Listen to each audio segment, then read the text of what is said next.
าพน้ำท่วมน้ำยังมีระดับเพิ่มขึ้นสูงอยู่เด้อทุกคนเด้อเนาะยังบ่ทันมีท่าทีว่าสิลดลงตอนนี้ชาวบ้านเฮากำลังย้ายจากในบ้านเนาะกำลังพากันออกไปสู่ทางใหญ่เนาะมีประชาชนจำนวนหนึ่งกำลังรอท่าความช่วยเหลืออยู่ทางเบื้องนั้น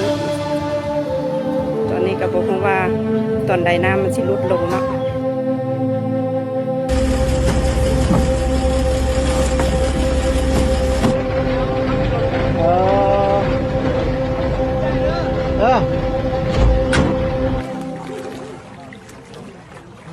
รวมคนอื่นเรียนทุกครั้ง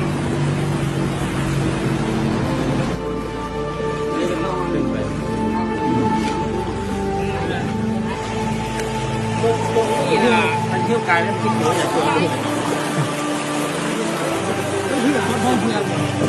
รถเพื่อนรักไม่ได้ยากไม่ได้ต่าง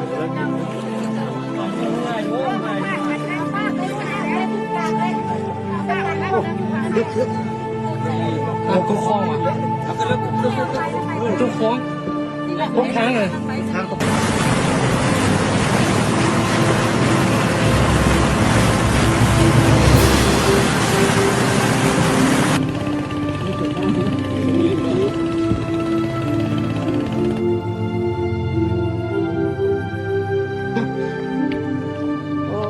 เพื่อนนายบ้านบ่เพื่อนนายบ้านหน่อยเพื่อนนายบ้านไปเรื่อยรวมเลย2-3 เดือน